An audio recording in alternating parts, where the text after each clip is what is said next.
오늘은 2019년 성탄 축하 예배입니다. 오늘 주님의 성탄을 축하하고 경배하기 위해서 함께 모이신 참 좋은 가족 여러분들의 마음과 그리고 여러분의 가정과 가족들에게 하나님의 큰 은총이 함께 하시기를 축복합니다. 오늘 옆 사람과 먼저 인사를 좀 서로 성탄 인사를 나누고 시작하겠습니다. 특별히 우리 그 외국인 교회에서 미얀마에 계신 분들만이 아니라 여러분들이 같이 계시죠? 네, 같이 계신데 오늘 외국인 교회 우리가 초대해서 오늘 오신 이런 분들을 먼저 환영을 하겠습니다. 잠깐 일어나실까요? 네, 일어나 주시고. 네, 한국말도 어느 정도 잘 알아들어서 너무 감사해요. 네, 오늘 우리가 초대한 이 땅에 살고 있는 나그네들이십니다. 고향 생각도 많이 나시고 그럴 텐데 오늘 우리와 함께 예배하게 된 것을 대단히 기쁘게 생각하고 우리 박수로 축하합시다. 할렐루야. 감사합니다. 네, 네, 앉으십시오. 네. 우리 주변에 있는 분과 메리 크리스마스 이렇게 서로 인사를 하겠습니다. 메리 크리스마스. 네, 메리 크리스마스. 네. 오늘 저는 목자들에게 임한 기쁨의 소식 이런 제목으로 여러분과 함께 말씀을 드리도록 하겠습니다. 오늘 우리가 읽은 이 성경 본문 내용은 첫 번 크리스마스에 대한 이야기입니다.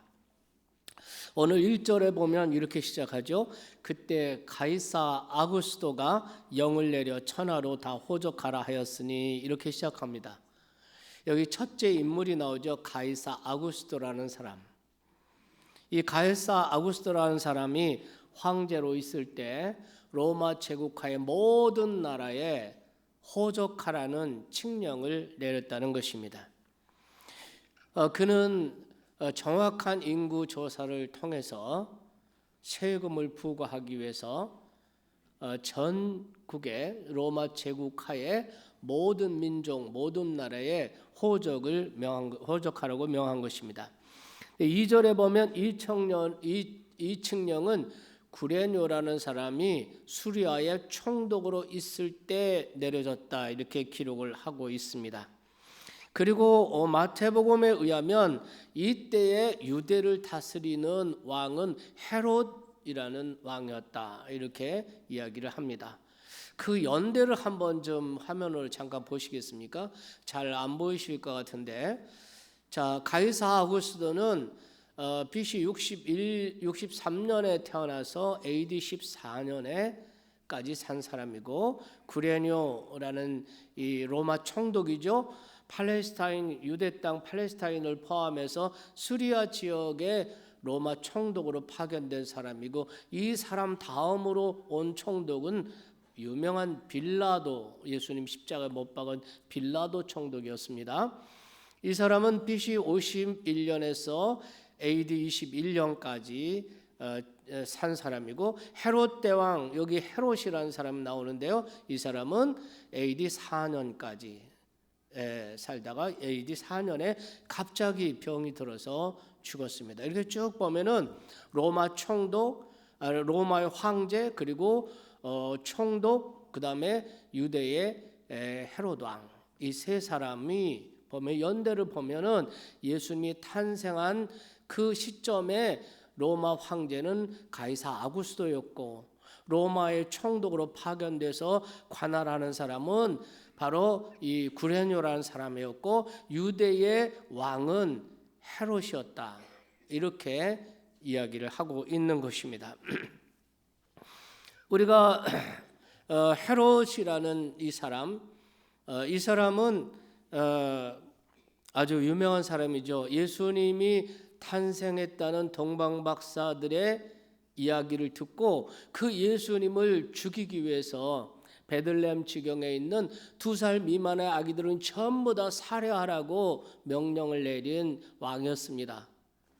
그 죄로 결국 갑자기 병이 들어서 죽었습니다. 성경에 보면은 충이 먹어서 죽었다, 이렇게 성경에 기록하고 있습니다. 그런데 이 사람은 사실은 주전 20년 경부터 유대인들의 환심을 사기 위해서 예루살렘 성전을 거대한 성전으로 건축을 공사를 시작을 했습니다. 그리고 AD 63년에 그 공사가 완공이 되었어요. 헤롯 대왕은 BC 4년까지 살았으니까 완공되는 걸 보지 못하고 죽었습니다. 예수님의 탄생 연대를 역사가들은 BC 4년경으로 보고 있습니다. 그런데 어쨌든 간에 이 성전이 83년에 걸쳐서 정말 거대한 성전으로 완공이 되죠. 예수님 당시에 완공되지는 않았지만 그 성전이 지어가는 그런 모습을 보고 제자들이 한 번은 예수님께 이런 말을 합니다. 예수님, 저것 좀 보세요. 저 성전, 저 큰 돌, 저 거대한 성전을 좀 보세요 하고, 대단하지 않습니까? 예수님께서 이 성전이 돌 위에 돌 하나 남지 않고 완전히 다 파괴될 것이다, 이야기를 하신 것을 여러분은 기억하실 것입니다. 그리고 그 성전은 AD 70년에 로마 제국에 의해서 완전히 무너지게 되는 것입니다. 이스라엘에 가면 통곡의 벽이라고 있습니다. AD 70년에 로마가 공격해서 그 헤롯이 지은 그 헤롯 성전이 완전히 파괴되는데 서쪽 벽의 일부가 축대가 그대로 남아 있습니다. 그래서 AD 70년 이후에 유대인들이 나라를 잃고 세계 각지에서 탄압받고 멸시받고 고난받으며 살다가 정말 자기 고국으로 비행기 타고 돌아와서 그 남아있는 서쪽 벽, 그 벽을 향해서 눈물로 통곡하며 이 나라, 이 민족을 다시 회복시켜 주십시오. 이 성전이 다시 회복되게 해 주십시오. 이렇게 기도하는 그러한 벽입니다. 이 벽을 소위 통곡의 벽이라고 하죠. 성지 순례를 가는 사람들은 지금도 이 통곡의 벽에 가서 기도를 하는 많은 유대인들의 모습을 볼 수가 있습니다. 자, 여러분, 복음서를 기록하는 누가나 마태는 왜 예수님 탄생하시던 때의 그 시대적인 정치적인 배경을 굳이 이렇게 자세히 밝히고 있을까요? 그때 로마 황제가 가이사 아구스도였고 이 사람이 천하의 호적하라고 명령을 내렸다, 이런 얘기도 하고, 그때 수리아의 총독은 구레뇨였다. 그때 헤롯을 유대를 다스리던 왕은 헤롯이었다, 이런 얘기를 왜 굳이 이렇게 역사적 배경과 상황을 굳이 밝히고 있는 것일까? 거기에는 이유가 있습니다. 예수 그리스도의 탄생 이야기는 지어낸 이야기가 아니라 역사적 팩트라는 사실인 것입니다. 사람들 중에는 성경에 나오는 이야기는 일반 역사와 아무 관계가 없다라고 생각하거나 혹은 역사적 사실이 아니라고 생각하는 사람들이 있습니다.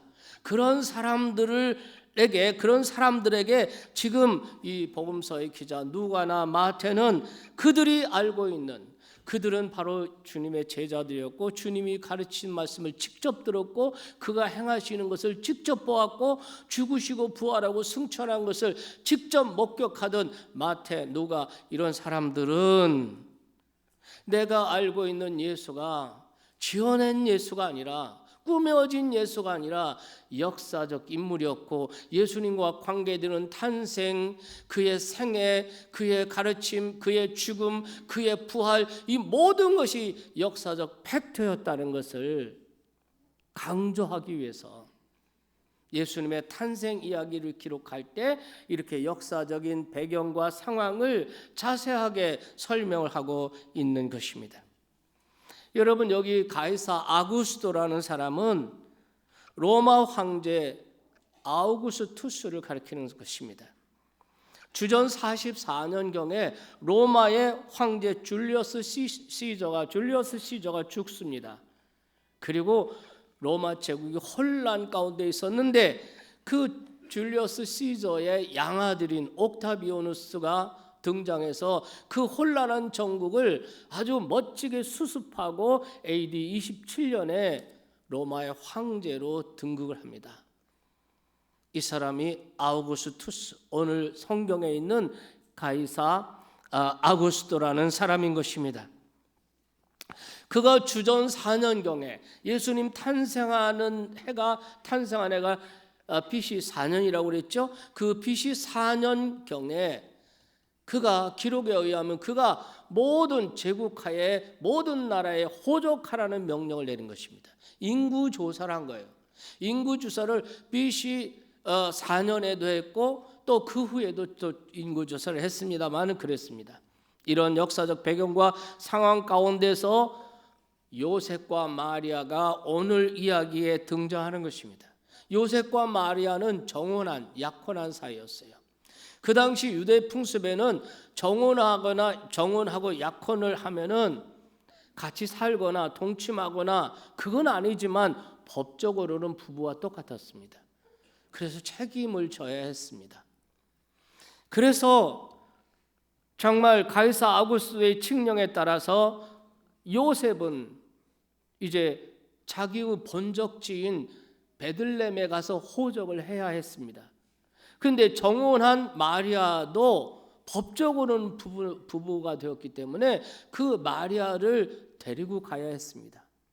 그때 그들이 살고 있던 마을은 예루살렘 남쪽에 있는 나사렛이라고 하는 마을이었습니다. 나사렛에서 예루살렘 거쳐 사마리아 거쳐서 그리고 북쪽에 있는 베들레헴까지 거리는 120km였습니다.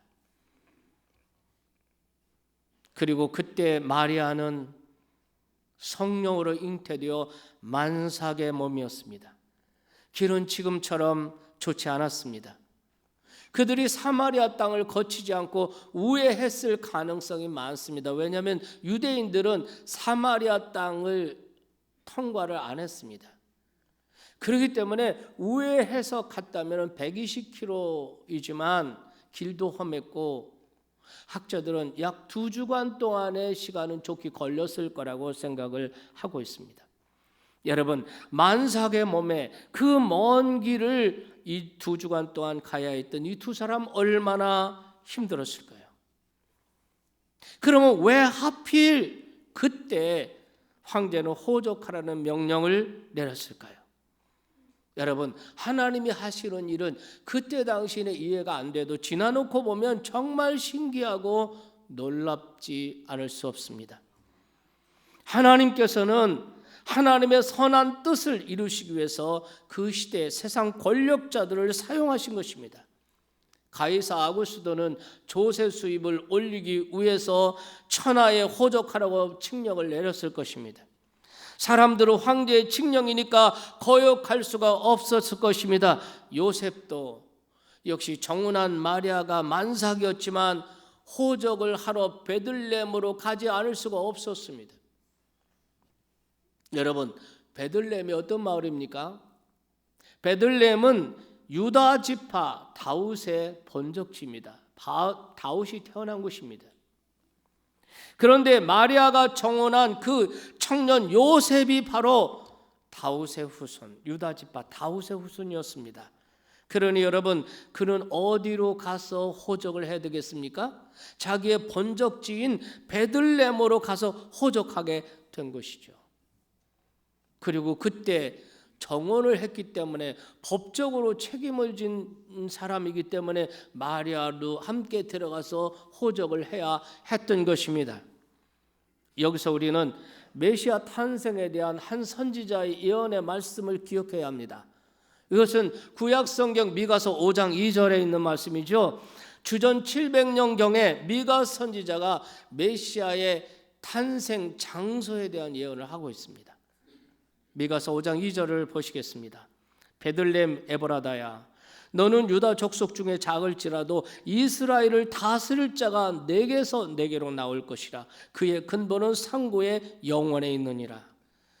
유대의 작은 마을 베들레헴에서 온 이스라엘, 온 세상을 다스릴 자가 나온다는 예언 아닙니까? 이것은 예수님 탄생 전 700년 전에 예언을 한 것입니다. 그런데 이 미가가 예언한 이스라엘을 다스릴 자는 어떤 분인가? 그분의 근본은 상고에 있다 이렇게 말합니다. 영원이라는 것입니다. 그는 다윗의 후손으로 태어났지만 그분을 거슬러 올라가면 하나님까지 이룬다는 것입니다. 그 말은 뭐냐면 그분이 바로 하나님의 아들이시라는 것을 암시하는 것입니다. 여러분 생각해 보세요. 그때 만일 가이사 아구스도가 인구조사를 명령하지 않았더라면 요셉과 마리아가 과연 베들레헴에 갔을까요? 만삭이었던 마리아가 그 무거운 몸을 이끌고 뭐 때문에 베들레헴에 갔겠습니까? 그들은 베들레헴에 갈 필요가 없었을 것입니다.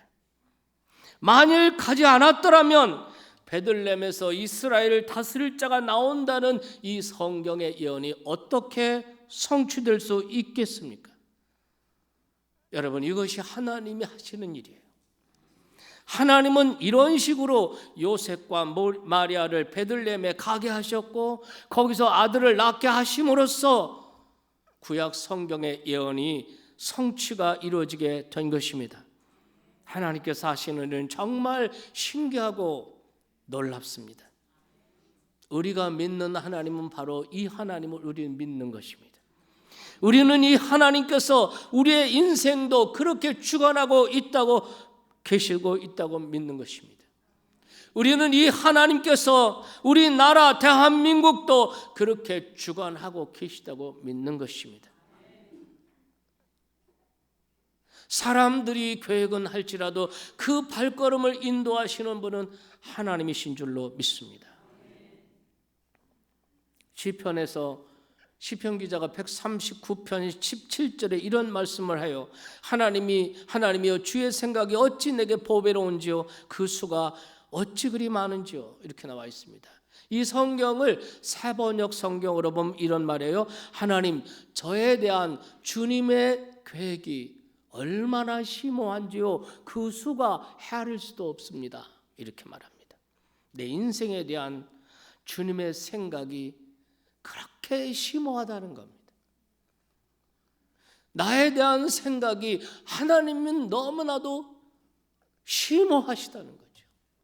그 하나님이 정확하게 우리의 삶을 예비하시고 우리의 삶을 계획하시고 인도하시는 것을 믿으시기 바랍니다. 이렇게 해서 마리아는 베들레헴에서 해산을 하게 돼요. 그런데 빈 방이 없어서 그 마구간에서 아기를 낳아야 했습니다. 베들레헴 마을에 호적하러 온 사람들이 수도 없이 모여들었어요. 그러니까 집집마다 다 호적하러 온 친척들이 다 가득 찼습니다. 여관이 좀 있었지만 여관도 다 찼습니다. 방이 없었습니다. 빈 방이 없었어요. 그래서 아들을 낳았는데 포대기에 싸서, 오늘 성경에 강보라고 그랬죠? 포대기입니다. 포대기에 싸서 그 말 구유에 누였습니다. 포대기와 구유. 여러분, 이 말씀을 읽을 때 어떤 생각이 드십니까? 퀴즈 하나 낼까요? 1번 불쌍하다. 2번 낭만적이다. 3번 이 두 사람은 준비성이 없다. 해산할 준비를 해가지고 왔어야 했다. 네 번째, 마리아에게 요셉이 얼마나 미안했을까? 몇 번이에요? 여러분, 이 모든 거는 다 인간의 생각일 뿐입니다. 우리는 성경 읽을 때 우리의 시각으로 읽으면 안 돼요. 성경은 하나님의 시각으로, 하나님의 관점으로 읽어야 그 뜻이 드러나는 것입니다. 여러분, 오늘 본문에 보면 바로 그 시간에 아기를 낳아서 포대기에 싸서 구유에 누였는 바로 그 시간에 베들레헴 저 들판에서는 신비한 일이 일어납니다. 갑자기 성경에 보면 주의 천사가 곁에 서서 주의 영광이 그들을 두루비추었다 그랬습니다. 목자들에게 주의 천사가 나타나고 하늘로부터 주님의 영광의 빛이 가득 둘러비쳤습니다. 이 사람들이, 목자들이 두려워서 벌벌 떨고 있는데 천사가 이런 말을 전합니다. 새 번역으로 보겠습니다. 두려워하지 말아라. 나는 온 백성의 큰 기쁨이 될 소식을 너에게 전하여 준다. 오늘 다윗의 동네에 너희의 구주가 나셨으니 그는 곧 그리스도 주님이시다. 너희는 한 갓난 아기가 포대기에 쌓여 구유에 누워 있는 것을 볼 터인데 이것이 너에게 주는 표징이니라. 이렇게 말합니다. 이 말씀을 들은 목자들은 자기들이 들은 말씀이 사실인가 확인하기 위해서 달려갔을 것입니다. 다윗의 동네라고 했으니까 베들레헴으로 달려갔을 것입니다. 베들레헴에 들어가서 집집마다 오늘 아기 태어난 집이에요? 오늘 이 집에서 아기 혹시 태어났습니까? 집집마다 다 물었겠죠. 그런데 여러분, 그 베들레헴에 태어난 그날 밤 태어난 아기가 하나면 다행인데 둘이나 셋이었으면 누가 하나님이 보내신 천사가 말한 그 아기인 줄 무엇으로 알아볼 수가 있겠습니까? 하지만 목자들은 그런 걱정하지 않아도 됐습니다. 왜냐하면 포대기에 싸서 구유에 누워 있는 그 아기만 찾으면 그 아기가 바로 천사가 말한 구세주이기 때문입니다. 여러분, 포대기와 구유, 정말 가난과 수치의 상징 아닙니까? 하나님께서 하시는 일에는 이렇게 한치의 오차도 없어요. 빈방도 없고 아기를 누일 베이비 크립도 준비되어 있지 않았습니다. 그래서 포대기에 싸서 구유에 누웠어요. 인간적인 시각으로 보면 참 안 됐고 불쌍하고, 하지만 하나님의 관점으로 보면 포대기와 구유, 그건 무엇을 말합니까? 그 아기가 바로 하나님이 보내신 메시아라는 하나님이 주시는 표징, 증거였다는 것입니다. 그 아기가 온 세상을 구원하실 하나님이 보내신 구세주라는 것을 하나님께서는 가난의 상징, 수치의 상징인 포대기와 구유를 통해서 증거하신 것입니다. 하나님이 하시는 일은 정말 신기해요. 여러분에게 가난, 수치, 연약함, 여러분에게 있는 포대기와 구유는 무엇입니까? 인간은 눈으로 보면 포대기와 구유는 가난과 수치의 상징입니다. 그러나 하나님의 관점으로 보면 구유와 포대기와 구유는 하나님의 영광을 드러내는 도구 같은 것입니다. 요한복음 9장에 보면은 나면서부터 소경된 사람이 길가에 앉아서 구걸하고 있었습니다. 그때 당시 유대인들의 의식 속에는 저런 태어나면서부터 저런 그 장애인으로 태어난 것은 본인의 죄든 그 조상의 죄 때문이라고 생각을 했습니다. 그리고 본인도 그런 죄책감에 사로잡혀 있었습니다. 사람들이 예수님께 물었습니다. 저 사람 나면서부터 소경된 사람인데 누구의 죄 때문입니까? 본인의 죄 때문입니까? 아니면 그 조상들의 죄로 저주를 받은 것입니까? 이렇게 물었을 때 예수님께서 본인의 죄도 아니고 조상들의 죄 때문도 아니라 하나님께서 그를 통해서 하나님의 영광을 나타내시기 위함이라. 그리고 그 소경을 주님께서 치료하시고 그 어둠을 걷어내시고 밝게 보게 열어주셨습니다. 그것을 보고 많은 사람들이 나사렛 예수가 하나님의 아들이시구나 하고 많은 사람이 예수님을 믿었다는 거죠. 깨닫기 바랍니다.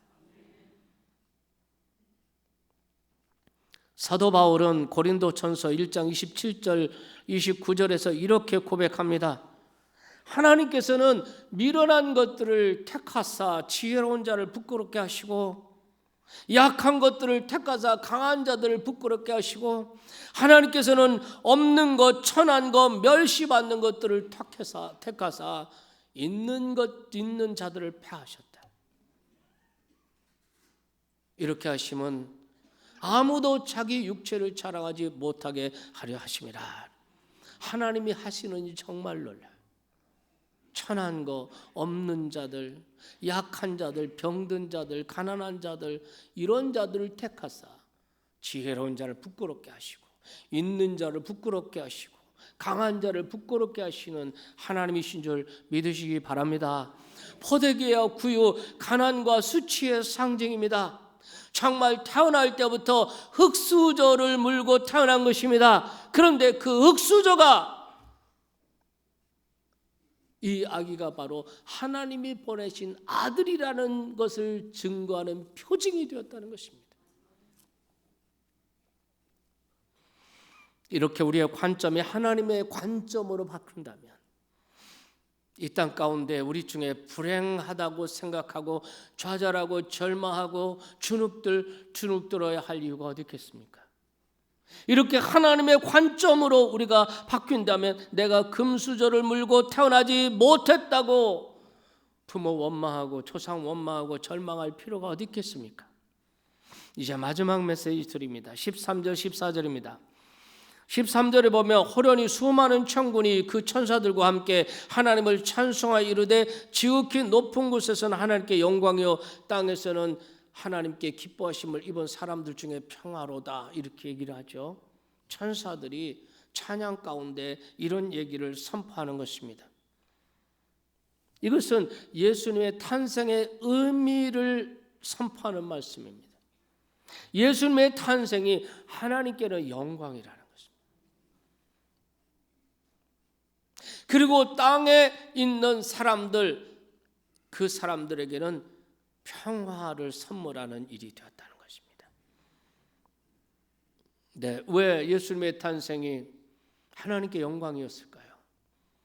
예수님의 탄생으로 말미암아 그가 육신을 입고 이 땅에 오시고 하나님을 선포하시고, 그가 이 땅에서 인간의 죄와 모든 죄 허물로 말미암아 대신 그분이 우리 대신 십자가에 죽으시고 사망 가운데 다시 부활하시고, 그렇게 함으로 하나님의 구원 계획을 이루시고 성취하였기 때문에 하나님께 영광이 되는 것입니다.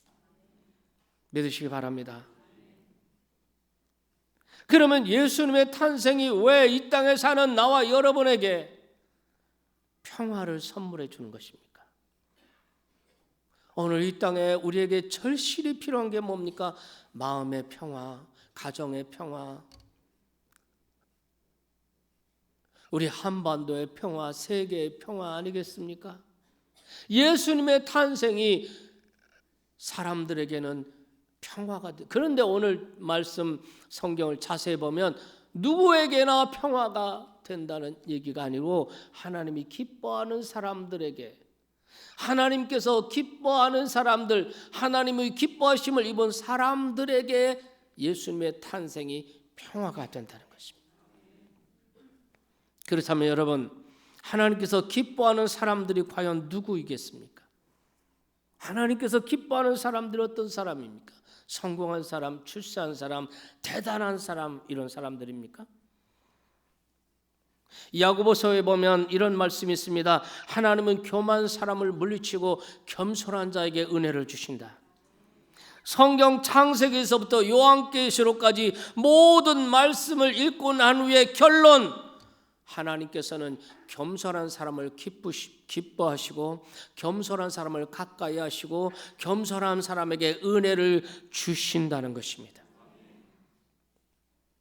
여러분, 자기의 의로 가득한 사람, 잘난 사람, 내가 제일 의롭다고 생각하고 내가 제일 잘났다고 생각하고 내가 힘이 있으니, 내가 지식이 있으니, 내가 돈을 가지고 재물을 가졌으니, 내가 경험이 많으니 내가 모든 것을 할 수 있다고 생각하는 이 교만한 사람, 이런 사람은 결코 예수님을 받아들일 수가 없습니다. 온유하고 겸손한 사람. 나에게는 하나님이 필요합니다. 나에게는 구원이 필요합니다. 나에게는 하나님의 도우심이 필요합니다. 내 인생에 예수 그리스도가 필요합니다. 내 힘으로 해봤습니다. 안 됐습니다. 나는 한계입니다. 내 인생에 하나님이 필요합니다. 하나님의 도우심이 필요합니다. 이렇게 온유하고 겸손한 사람이 예수님을 받아들이게 되고, 예수님을 영접하고 받아들이는 사람에게 예수님의 탄생은 하나님의 샬롬, 평화를 가져다 준다는 것입니다. 여러분, 인생에 힘들고 어려운 실패, 위험 이런 것들 때문에 잠 못 이루시고 고민하시고 두려워하시고 미래에 대한 불확실 때문에 힘들어하시는 분 계십니까? 그래서 우리에게 주님이 필요한 것입니다. 온유하고 겸손한 마음으로 주님을 영접하는 여러분이 되시길 바랍니다. 그래서 예수님 말씀하십니다. 나는 마음이 온유하고 겸손하니 나의 멍에를 메고 내게 배워라. 그러면 너희가 쉼을 얻으리라. 믿습니까? 더 설명할 것도 없이 하나님께서 기뻐하시는 사람은 예수님처럼 겸손한 자리를 취하는 사람. 예수님의 탄생은 이런 사람들에게 하나님의 평화를 선물해 줍니다. 세상의 성공을 이루어서 오는 평화가 아니고, 물리적인 어떤 평화가 아니고 하나님의 평화. 설명하기도 어렵고 경험하지 않으면 도대체 설명할 수도 없는 하나님의 샬롬이, 하나님의 평화가 그때 임하는 줄 믿습니다. 말씀 이제 마치겠습니다. 큰 기쁨의 소식은 예루살렘에 있는 대단한 사람들, 종교 지도자들, 정치 지도자들, 권세자들에게 온 것이 아니라 누구도 예상하지 못했던 베들레헴의 가난한 목자들에게 제일 먼저 구세주의 성탄이, 이 기쁨의 좋은 소식이 그들에게 알려진 것입니다. 그 이유는 다른 거 아닙니다. 겸손한 사람이었기 때문입니다. 사실 이 소식이 헤롯 대왕에게도 알려졌습니다. 동방 박사들 통해서. 유대인의 왕으로 나신 이가 어디 있습니까? 우리가 동방에서 그의 별을 보고 여기까지 왔는데 유대 땅 어디에서 태어났습니까? 선지자들 다 불러요. 그 서기관, 성경 율법 학자들이죠. 불러요. 메시아가 어디에서 태어난다고 성경에 예언된 게 있나 하고 물어요. 그러니까 그 서기관이 미가서 5장 2절에 그 베들렘이라고 했습니다. 그래? 베들렘 지경의 모든 아기들 다 죽여라. 소식을 들었지만 그가 왕의 자리가 흔들릴까 봐, 이런 세상 권력과 세상 욕심으로 가득 찼던 헤롯 대왕은 예수님을 받아들이기는 고사하고 평화가 있기는 고사하고 베들레헴의 아기들 약 2만 명을 다 죽여버렸습니다. 그리고 자기는 그것으로 죄책감으로 말미암아 병이 들고, 성경에 무슨 병인지 모르지만 충이 먹어서 죽었다, 이렇게 성경에 기록되어 있습니다. 목자들이 겸손한 사람들이었기 때문에 그들에게 기쁨의 좋은 소식이 제일 먼저 임한 것입니다. 그들에게 샬롬이 임한 것입니다. 목자는 양을 치는 사람입니다. 친다는 말은 돌본다, 섬긴다 이런 뜻입니다. 겸손한 예수님 마음 갖지 않는 사람은 양을 칠 수가 없고 사람들을 섬길 수가 없습니다. 그래서 하나님께서 양을 치는 훈련을 시키시는 것입니다. 모세는 바로의 궁중에서 40살까지 자랐습니다.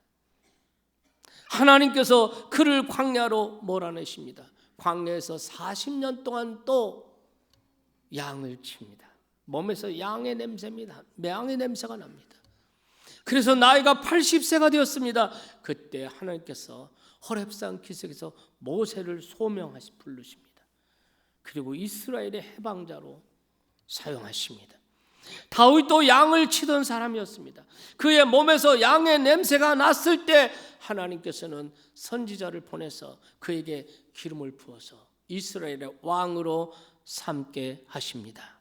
여러분, 교회 안에서 목사님, 장로님, 권사님, 집사님, 순장, 또 부서의 회장, 임원, 교사, 위원장, 팀장, 그 밖에 세워진 사람들의 몸에서 양의 냄새가 나야 합니다. 양의 냄새가 나지 않으면 하나님이 쓰실 수가 없어요. 여러분의 몸에서 양의 냄새가 납니까? 주님의 양을 위해서 중보하며 기도하고 그들을 섬기고 그들을 세우고 이런 양의 냄새가 납니까? 아니면 교회 와서 대접받고 인정받고 뭘 얻으려고 하는 이런 사람들은 아닙니까? 하나님은 바로 몸에서 양의 냄새가 풀풀 나는 사람, 섬기고 겸손한 사람, 이런 사람들을 기뻐하시고 이런 사람들을 가까이 하시고 이런 사람들에게 은혜를 베푸시고 이런 사람들을 통해서 하나님의 샬롬을 세상 가운데 전파하는 줄 믿으시기 바랍니다. 부디 오늘 아침 겸손한 포대기에 쌓여서 구유에 누이신 그 겸손한 모습으로 오신 주님을 오늘 예수를 믿고 예수를 따르는 저와 여러분이 다시 한번 깊이 묵상해 볼 수 있기를 바랍니다. 그리고 그런 마음으로 주님을 마음 가운데 받아들이고 그리고 주님의 온유하고 겸손한 마음으로 주님의 마음을 가지고 가정에서 부모님을 섬기고 아이들을 섬기고 세우고 돌보고 직장에서 여러분의 동료나 부하 직원들을 섬기고 이 나라, 이 민족을 섬기는 하나님의 종들이 다 되시기를 주님의 이름으로 축원합니다. 오늘 목자들에게 임한 기쁨의 소식, 왜 목자들이었나, 이런 말씀 여러분과 함께 나눴습니다. 다시 한번 인사 옆 사람과 함께 합시다. 이런 의미에서 메리 크리스마스죠. 옆 사람과 주변 사람과 메리 크리스마스. 네, 메리 크리스마스, 메리 크리스마스.